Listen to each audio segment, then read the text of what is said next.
All right, let's jump right in. We're going to talk about something that sounds like it's straight out of a movie.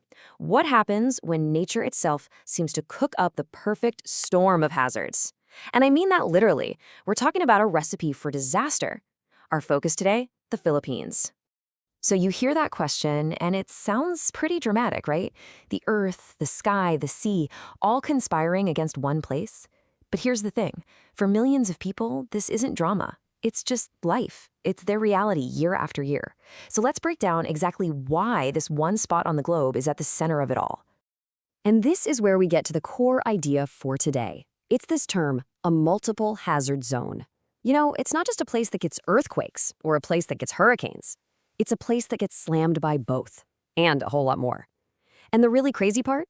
These things can happen one right after another, or even at the exact same time. That's the key to understanding everything we're about to talk about.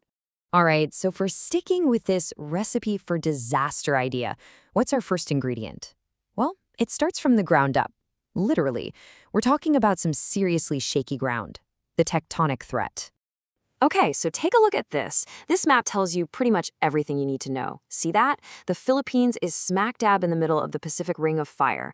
Think of it like a giant, super active horseshoe-shaped zone where like 90% of the world's earthquakes happen. And why? Because it's getting squeezed between these two monster tectonic plates, the Philippine Sea Plate and the Eurasian Plate. They're just constantly pushing and grinding against each other. That right there is the engine behind all this geological chaos. And all that grinding and pressure has to go somewhere, right? Well, here's one result. Get this, more than 20 active volcanoes. We're not talking about pretty, sleeping mountains here. These are live, breathing threats, just sitting there, on top of all the earthquakes that are already shaking the place. So there's our first ingredient, locked in, a foundation that is just fundamentally unstable. Okay, so we've got the shaky ground. What's ingredient number 2? We've got to look up. We're talking violent skies, the threat that comes from the weather, from the water, the hydrometeorological stuff. And just like with the volcanoes, it all comes down to location, location, location. The Philippines is parked right in the heart of what's known as the typhoon belt. And the ocean water there, it's incredibly warm. Think of that warm water as super premium fuel for storms. It allows them to just explode in power, turning them into some of the most intense typhoons you can find anywhere on Earth. And I want you to really let this sink in. This isn't a freak event. Look at this number, 20. On average, 20 typhoons a year.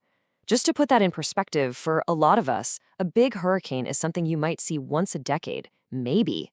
Here, it's not an event, it's a season. It's just what happens. So that's ingredient number 2, a relentless assault from the sky. So we have ingredient 1, the shaky ground. Ingredient 2, the violent skies. But here, this is where things get really dangerous. The biggest threat isn't one or the other. It's what happens when you mix them. When these two massive forces start to interact with each other, that's when you get a true catastrophe. Let's walk through a scenario. So step 1, a volcano erupts. Not even a huge one necessarily, but it covers all the hillsides with this thick, loose layer of volcanic ash. Okay? Now step 2, one of those 20 typhoons we talked about rolls in. It just unleashes a torrent of rain. What happens next? That rain hits the ash and it creates this thing called a lahar. It's basically a river of concrete-like mud moving at terrifying speeds. It can wipe out entire villages in minutes. See how that works? The volcano sets the stage and the typhoon pulls the trigger. Or let's flip it around. Here's another deadly combo. This time, the typhoon comes first. All that rain soaks into the ground, making the soil on the mountainsides super heavy, unstable, and just soggy. The whole landscape is basically primed, waiting for a push. And then, an earthquake hits, even a moderate one. That shaking is all it needs. It acts like a trigger, setting off these massive, devastating landslides. It's the perfect example of how one disaster makes the next one so much worse. But wait, this recipe for disaster isn't complete.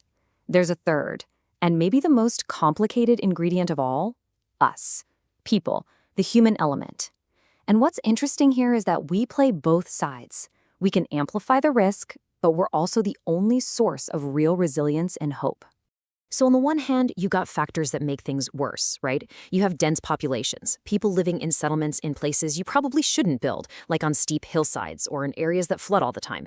That just puts more people in the line of fire. But that is absolutely not the whole story. Because on the other hand, you see this incredible human spirit fighting back.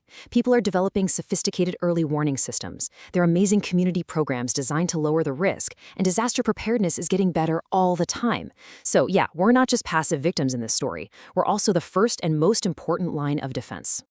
So, all this talk about chain reactions, one thing setting off another, which sets off another, there's actually a scientific term for this. I like to think of it as the dominoes of disaster.